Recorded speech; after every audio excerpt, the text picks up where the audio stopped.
میں تیرا سرمایہ ہوں ایپیسوڈ نمبر 10۔ ایک لڑکے نے آگے بڑھتے اس کی کلائی تھامے تھا اور زارا نے غصے سے مڑتے اس کے چہرے پر اپنا ہاتھ جڑ دیا، جس کی آواز قریب سے فرشتے لوگوں نے سنی تھی۔ وہ لڑکا جسے تھپڑ پڑا تھا اس کے قریب بڑھا تو زارا کو اپنی غلطی کا احساس ہوا اور وہ ریسٹورنٹ سے کچھ دور ہی تھی۔ اس لڑکے نے زارا کا دوپٹہ کھینچا جو پھٹ گیا تھا آدھا، لیکن پہلے ہی کوئی شخص انہیں دھکا دے چکا تھا۔ زارا نے اعظم کی پشت دیکھی تو سائڈ پر ہوگی وجود اب بھی کانپ رہا تھا۔ وہ لڑکوں کی طرح ان دونوں لڑکوں کو مار رہا تھا، لیکن اب اس نے پلٹتے سرخ آنکھوں سے زارا کو دیکھا۔ یہاں آؤ، اس نے زارا کو کہا۔ اس نے نفی میں سر ہلایا۔ اعظم اس کا ہاتھ تھامتا ان لڑکوں تک لایا۔ اب لوگوں میں دلچسپی سے تماشا دیکھ رہے تھے۔ اسی ہاتھ سے دوپٹہ کھینچا تھا نا، اسی ہاتھ سے اپنے جوتے تلے مسل دو تاکہ آئندہ یہ ہاتھ کبھی کسی کے دوپٹے کی طرف نہ بڑھیں، اس نے کہا تو زارا نے اپنے جوتے کو اس کے ہاتھ پر رکھا، لیکن اس کے وزن سے اس لڑکے کی ہلکی سی بھی سسکی نکلی۔ بس یہ پکڑو اور گاڑی میں جا کر بیٹھو فوراً۔ اعظم نے اسے چابی پکڑائی۔ زارا نے نفی میں سر ہلایا تو اعظم نے اسے حشمگی نگاہوں سے دیکھا۔ جاؤ، دھاڑتے ہوئے کہا تو وہ چلی گئی، لیکن پیچھے ان کی آواز مڑ کر دیکھا تو اندازہ ہو گیا کہ اب کی بار اس کے ہاتھ پر اعظم اظہر نے اپنا بوٹ رکھا تھا۔ وہ پارکنگ میں جا کر کھڑی ہوگی، بھلا اسے کیسے پتا ہو سکتا تھا کہ اس کی گاڑی کون سی ہے؟ بیٹی کیا ہوا تھا؟ ان لڑکوں نے کیا کہا تمہیں کہ تمہارا شوہر انہیں پیٹنے کے بعد بھی چھوڑنے کا ارادہ نہیں؟ وہاں کھڑا پولیس کو بلوا چکا ہے، اس عورت نے جو اپنی گاڑی لینے آئی تھی اس سے پوچھا۔ اعظم تیزی سے اس کی طرف آیا اور اسے باہر ہی کھڑے دیکھ کر مزید طیش میں آ گیا۔ تمہیں میں نے کہا تھا، وہ بولا۔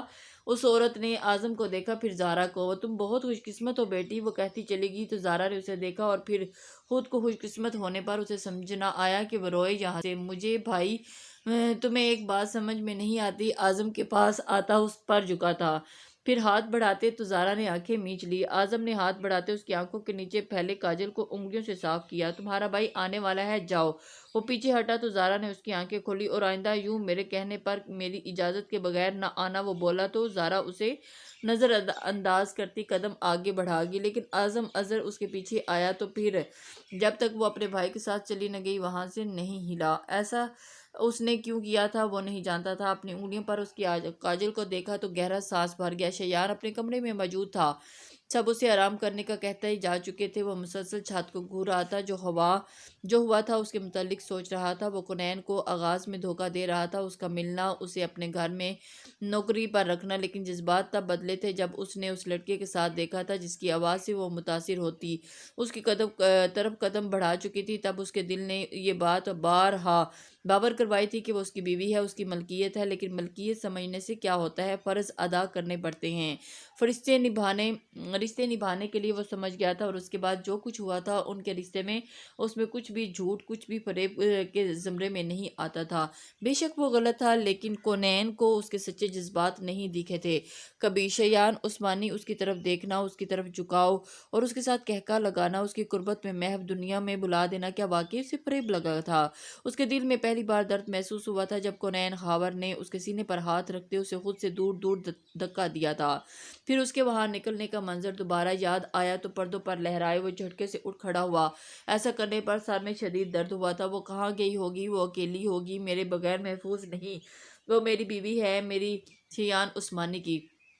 وہ سب خود سے کہتا چادر تھا میں باہر نکل گیا تھا، سب سے پہلے کسی احساس کے تحت اپنے فلیٹ میں آیا جہاں کا ویرانہ اندھیرا اسے بتا رہا تھا کہ یہ جگہ اب مکینوں سے خالی ہوگی ہے۔ کونین نے اسے پھر سے آواز دی تھی، محبت والے تو معجزے پر یقین رکھتے ہیں نا؟ تو بس اس نے بھی اسی یقین کے ساتھ اسے آواز دے ڈالی تھی کہ شاید کسی کونے، کسی دروازے کے پیچھے سے وہ نمودار ہو جائے اور مسکرا دے۔ وہ 20 منٹ وہاں کھڑا رہا اور اس کے ساتھ گزارے خوشگوار لمحوں کو محسوس کرتا رہا اور پھر باہر نکل گیا۔ یہ گھر نہ جانے کب اور دوبارہ آباد ہوگا۔ شیان کی خوشبو آواز سے آباد ہوتا تو اب اسے پتہ تھا کہ اسے کہاں جانا ہے۔ اسے پوری امید تھی کہ وہاں ضرور ہوگی شیان عثمانی، تمہارا گنہگار صحیح لیکن تم سے دستبردار تو مر کر بھی نہیں ہو سکتا۔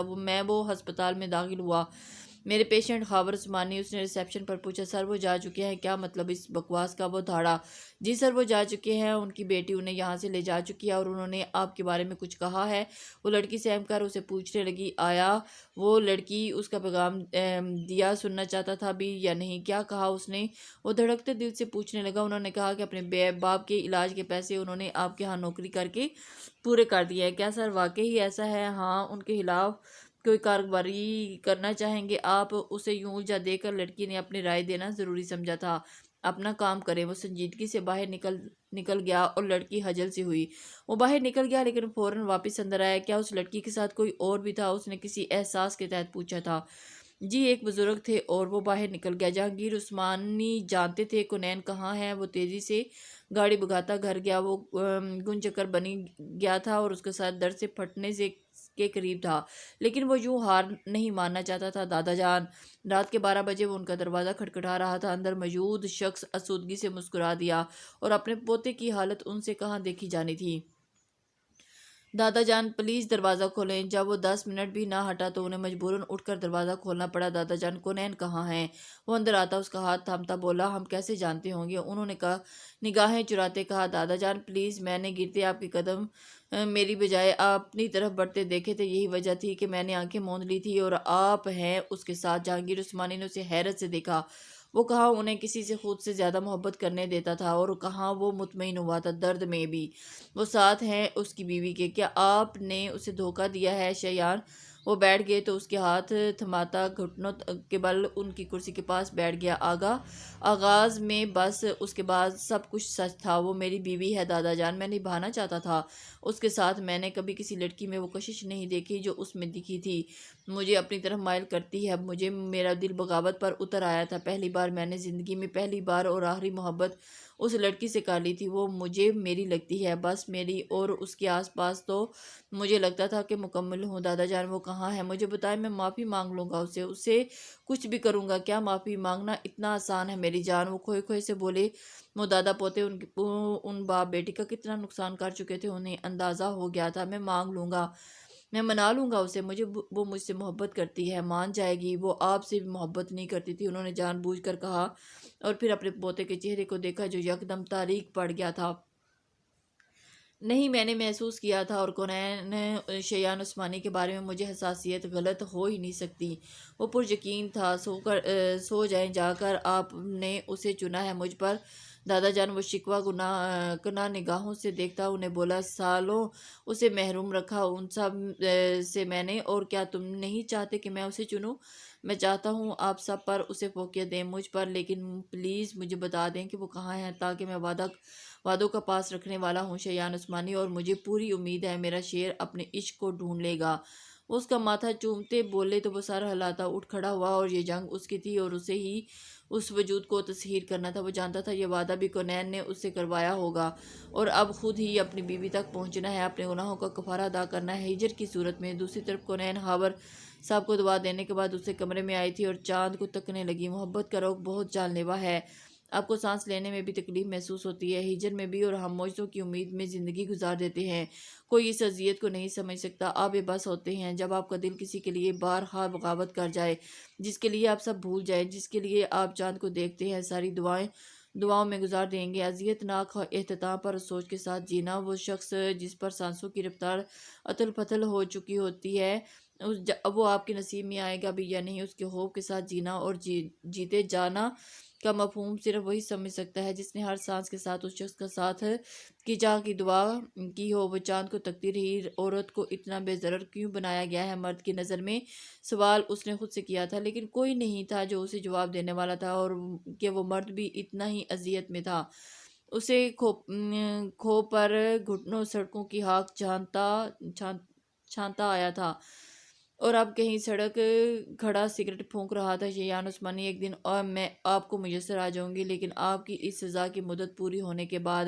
اس کے دل سے آواز آئی تو وہ اسے جھٹلاتی پل میں آسمان سے نگاہیں ہٹا گئی، اور اگر اس سزا میں اس نے دوبارہ ملن کی امید چھوڑ دی تو اس کے اپنے ہی عکس نے اس سے سوال کیا تھا تو میں سمجھوں گی کہ محبت نام ہی کی وقتی جذبات کا ہے، اور اس نے خود کو مطمئن کرنا چاہا تھا۔ اب بس دیکھنا یہ تھا کہ شیان عثمانی اسے کتنے وقت میں ڈھونڈ نکالتا ہے۔ کیا تمہیں اس پر ترس نہیں آیا اکس نے سوال کیا۔ کیا اسے مجھ پر ترس آیا تھا؟ مجھے دھتکارتے وہ بھی اپنے خاندان کے سامنے اس کے ذہن کے پردوں پر ہر سائمہ نقوی کا وجود اترا تھا اور جلد اپنے باپ سے اس عورت کے متعلق باز پرس کرنے والی تھی۔ اگلی صبح اس کا فون مسلسل بج رہا تھا۔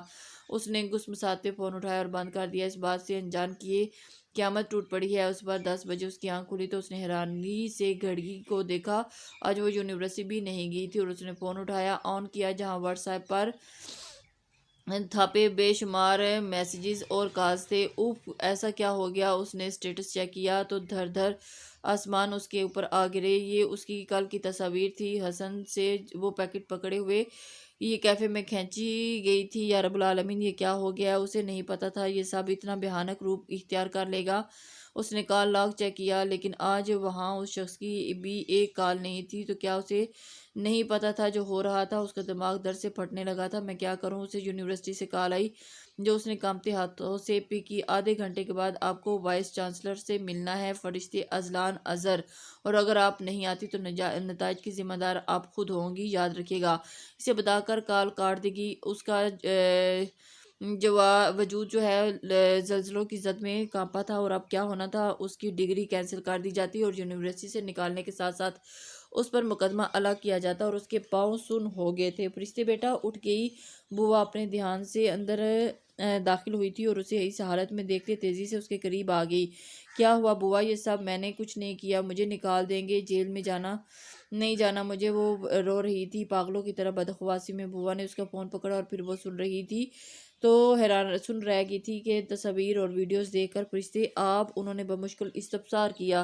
یہ جھوٹ ہے، میں نے تو بس کیا بس؟ وہ آپ کب سے نشے کرنے لگی؟ وہ حیرانی سے اسے پوچھ رہی تھی۔ نہیں، یہ بس وہ رو رہی تھی۔ اذلان کو وہ ایک دم سے اذلان نہیں انہیں نہیں، وہ ان کے ہاتھ تھامتی بولی، میں یونیورسٹی جا رہی ہوں، میں انہیں سمجھاؤں گی کہ ایسا کچھ نہیں ہے۔ وہ تیزی سے اٹھی اور یونیورسٹی چلے گی اور پھر تیار ہوئی ڈرائیور کے ساتھ روانہ ہوئی اور اپنی ڈگری پر سمجھوتا نہیں کر سکتی تھی۔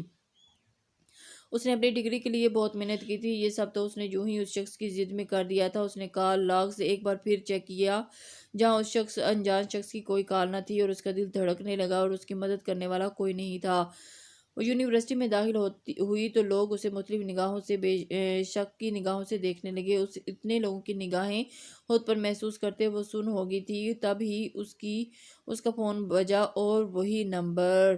آج اس نے تیزی سے پہلی ہی بار وہ کال اٹھائی تھی۔ آگے سے خاموشی تھی، شاید مخالف بھی اس کی حالت سے محفوظ ہو رہا تھا تو اسے کم از کم ایسا ہی لگا تھا۔ سب تمہاری وجہ سے ہوا ہے، وہ ٹوٹے لہجے میں بولی۔ گاڑی موجود ہے، باہر نکلو فوراً۔ وہیں ریڑھ کی ہڈی میں سنسناہٹ پیدا کر دینے والی آواز، لیکن ایک دم سے وہ حیران کہ یہ کیا؟ فرشتے اذلان اظہر، ابھی کے ابھی وہاں سے نکلو، اور یہ جو حرکت تم نے کل کی ہے نہ، اس کا بدلہ تم سے سود سمیت لیا جائے گا۔ میری ڈگری۔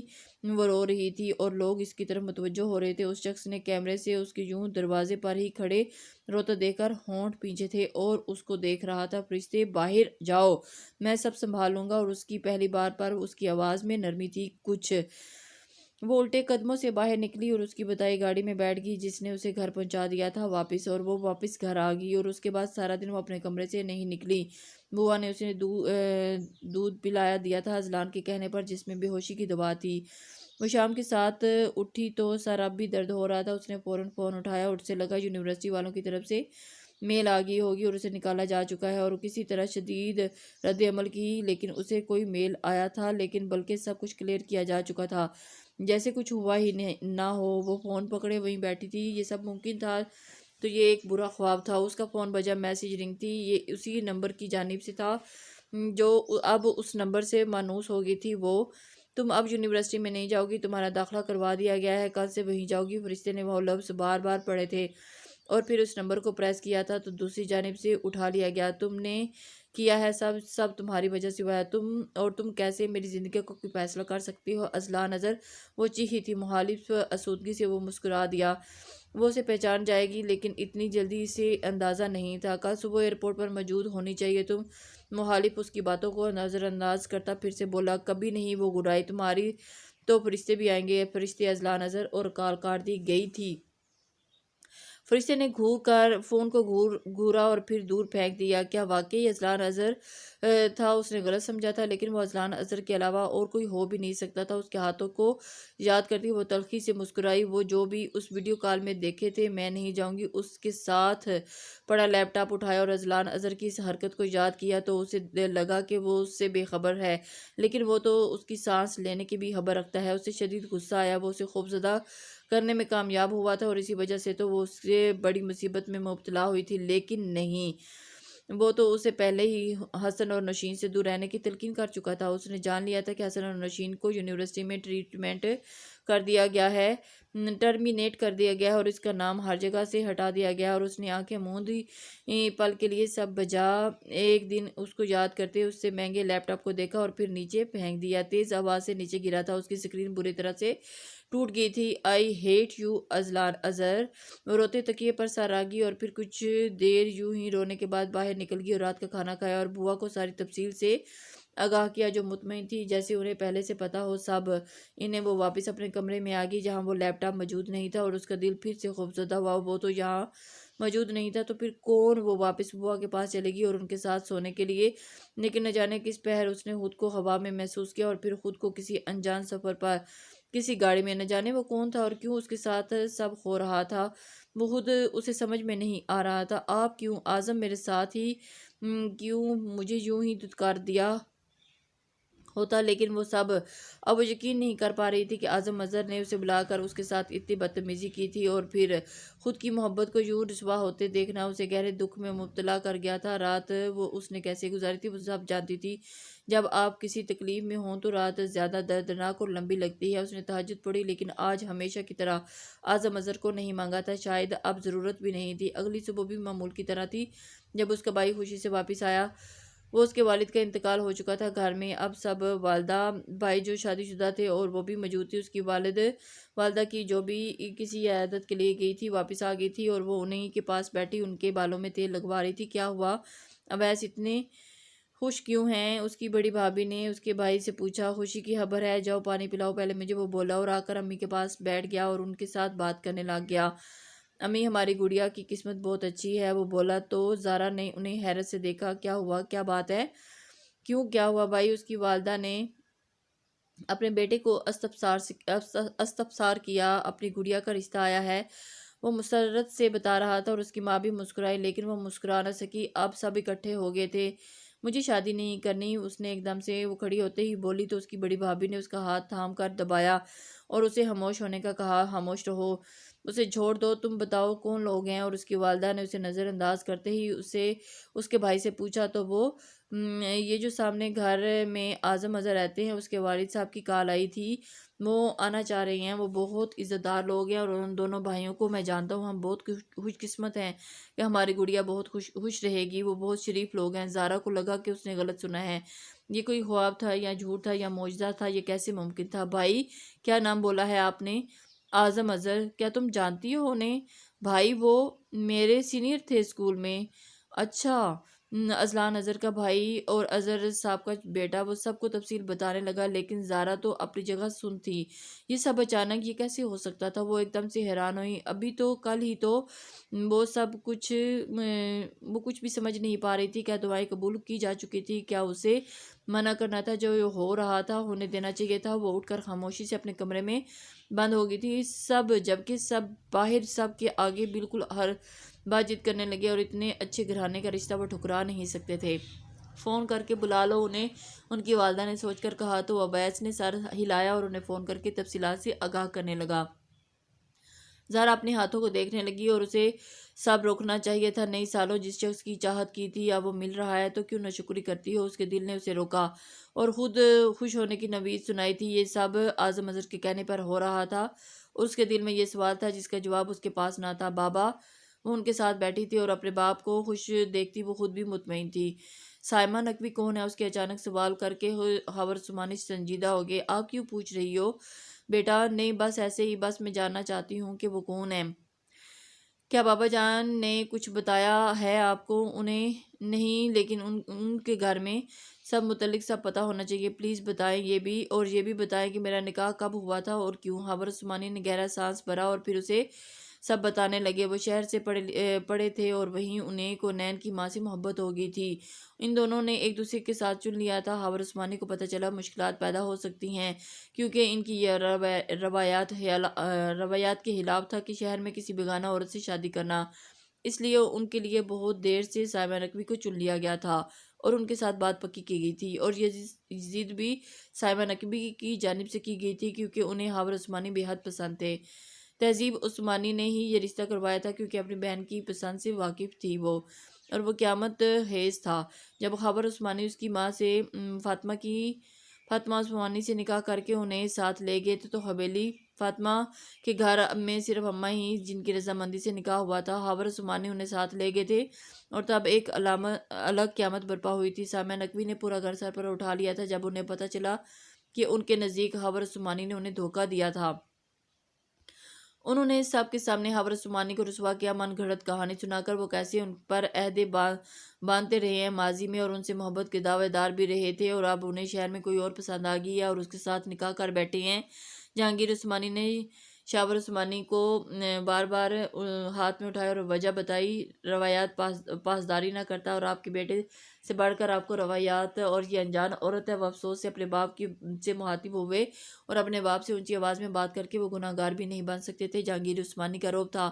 تمام بھائی خاموش کھڑے تھے، حالانکہ دل ہمک رہا تھا۔ بھائی کے حق میں بولنے کے لیے تم اپنی بیوی کو رکھ سکتے ہو، لیکن تمہیں ساتھ ہی سامع بھی نکاح کرنا ہوگا۔ بولو، منظور ہے؟ جہانگیر عثمانی نے اپنا فیصلہ سنایا تو خاموشی چھا گئی، جبکہ سامع نقوی مسکرائی تھی۔ فاطمہ عثمانی جو کب سے خاموش تھی، انہوں نے جھٹکے سے سر اٹھاتے ہی ہاور کو دیکھا۔ محبت میں ڈوبی وہ عورت کیسے ہی کسی اور دوسری عورت کا حق اپنے شوہر پر تسلیم کر لیتی؟ انہوں نے ہاور عثمانی کا ہاتھ تھاما، جیسے انہیں اس فیصلے سے باز رکھنے کی درخواست کی ہو۔ بے شک اسلام مجھے اجازت دیتا ہے بابا جان، لیکن میں یہ نہیں کر سکتا۔ ایک عورت جس سے میں نے محبت کیا اور ایک عورت جس سے میں نفرت کرتا ہوں، ان دونوں میں برابری کا قتل نہیں کر پاؤں گا تو گناہ کا مرتکب کیوں کر بنوں؟ وہ آہستگی سے بولا۔ سائمہ نقوی نے روتے ہنگامہ برپا کر دیا۔ ہاور عثمانی نے اس فریبی عورت کو دیکھا جو انہیں اپنی صفائی میں کچھ کہنا چاہا، لیکن خاموش ہو گئے، کیونکہ شاید ہی ان کے والد اس وقت ان پر یقین کرتے۔ یہ تمہارا آخری فیصلہ ہے ہاور؟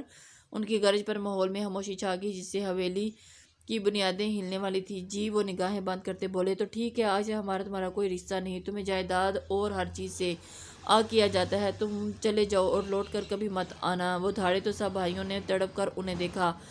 ابا جان، یہ ظلم ہے اور یہ ایسا نہیں ہو سکتا، شہزیب عثمانی نے کہا۔ تو جہانگیر عثمانی نے اسے خاموش رہنے کی تلقین کی اور وہ ایک دم سے خاموش ہو گیا۔ بابا، میں کیا کروں، کہاں جاؤں؟ ہاور عثمانی تڑپ گئے تھے رشتہ کھو دینے کے ڈر سے۔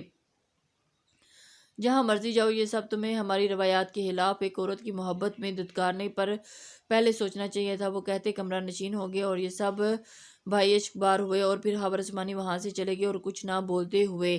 اس کے بعد بھائیوں نے ان کی مدد کرنا چاہی، لیکن وہ بھی باپ سے خفا تھے کہ شاید کہ بھائیوں کی مدد کرنا نہ کر دیا، اکیلے ہی سب کرنے لگے۔ شہزیب عثمانی کے بیٹے شیان عثمانی سے بہت محبت کرتے تھے ہاور عثمانی، اس لیے شہزیب عثمانی اکثر اسے لیتے شاور عثمانی سے شہر ملوانے لے جاتے۔ فاطمہ عثمانی نے بیٹی کو جنم دیا تو خود جان سے ہاتھ دھو بیٹھی، کونین کو ان کے حوالے کرتی رخصت ہو گئی۔ شہزیب عثمانی کو وہ بچی بے حد بھائی تھی۔ انہوں نے کچھ ہی سالوں کے بعد ایک روز اپنی خواہش کا اظہار کیا اور کونین اور شیان کا نکاح کروا دیا، لیکن اس کے بعد جہانگیر عثمانی کو ان کے ملاپ کا اور نکاح کا پتہ چل گیا تو وہ شہزیب عثمانی سے بھی خفا ہوئے، تو ہاور عثمانی نے انہیں ملنے سے منع کر دیا اور اپنی وجہ سے اپنے بڑے بھائی کو بھی اس میں نہیں جھونک سکتے تھے جس میں وہ زندگی گزار رہے تھے۔ پھر انہوں نے کونین کو اکیلے سنبھالا تھا، پڑھایا تھا، لیکن رشتوں سے دوری اس عمر میں آ کر بوجھ، تھکاوٹ اور اکیلے پن نے انہیں بستر سے لگا دیا تھا۔ لیکن اب اس نکاح کی چاپ ان دونوں بچوں کے ذہنوں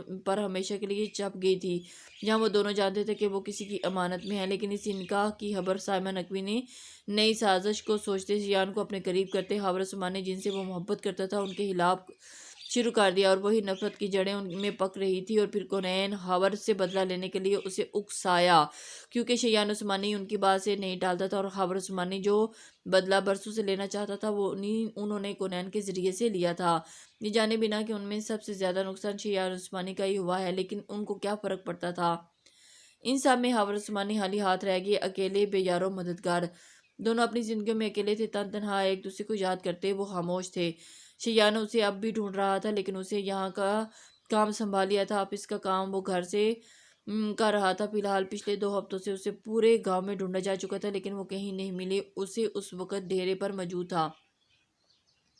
اس کے سامنے وہ خراب مشروب پڑا تھا جس میں دل اکسایا تھا، اور پی لو کچھ لمحے راحت کے نصیب ہوں گے، لیکن دماغ مسلسل نفی کر رہا تھا۔ ان چیزوں سے راحت ملتی تو یہ حرام نہ ٹھہرائی جاتی، اور یہ بوتلیں اٹھا کر باہر توڑ کر پھینکوا دیں۔ اور فون نکالتا کونین کے نمبر کو دیکھنے لگا۔ اسے امید تھی کہ وہ اس کی کال پک نہیں کرے گی، لیکن پھر بھی وہ نمبر ملائے، پھر 10-12 بار ملاتا چلا گیا، لیکن نہ وہ اٹھایا جانا تھا اور نہ اٹھایا گیا۔ ہیرے نے اس کی ایک ملازم کو آواز دی، اور پھر تمہارے پاس موبائل فون ہے؟ جی سر، مجھے ایک کال کرنی ہے۔ اس کے لہجے کی تڑپ پر اس شخص نے شیان عثمانی کو دیکھا اور فوری طور پر فون نکال کر اسے دے دیا۔ شیان نے کونین کا نمبر ملایا جو بیل جا رہی تھی۔ اس نے دھڑکتے دل کے ساتھ کان کے ساتھ لگایا۔ ہیلو! تو ادھر سے کونین کی آواز اس کے کانوں اور اس کی امید کے برعکس کال اٹھا لی گئی، اور وہ آواز سنی جو پچھلے 2 ہفتوں سے سننے کے لیے تڑپ رہا تھا۔ ہیلو، کون؟ پھر سے کونین کی آواز گونجی تھی۔ تم شیان عثمانی کے مرنے پر آؤ گی کیا؟ دھیرے سے سوال کیا گیا۔ دل کو ساکن کر دینے والا لہجہ۔ کونین جو باہر نکل رہی تھی، عجلت میں کال اٹھائی تھی، وہ لہجے سنتے ہی تھم گئی۔ شیان عثمانی اسے کب سے کال کر رہا تھا اور اس نے سنی نہ تھی، اور اب تھوڑی ہی دیر میں انجان نمبر سے کال اس نے نہ چاہتے ہوئے بھی اٹھا لی تھی۔ کون؟ وہ لمحوں کے بعد بولی تھی۔ اور کونین؟ شیان عثمانی، اتنی ظالم مت بنو۔ شیان نے آنکھیں بند کی تھی، جیسے آنکھوں میں چھپا کر وہ کسی کو نہ دکھانا چاہ رہا ہو، اور ایک دم سے خاموشی چھا گئی۔ کونین نے کچھ نہ کہتے کال کاٹنی چاہی۔ وہ کال مت کاٹنا کونین۔ شیان عثمانی، میں تم سے بات کرنا چاہتا ہوں۔ وہ بار بار اپنا نام اس کے نام کے آگے لگاتا، اس پر واضح کر رہا تھا کہ وہ اس کی بیوی ہے اور اس کی محرم ہے، جس کا نام جڑا تھا اس کے نام کے ساتھ۔ تم مجھ سے بھاگ رہی ہو، ایک دھوکے کے رشتے سے ہر عورت بھاگنا چاہتی ہے۔ شیان عثمانی، سرد لہجہ۔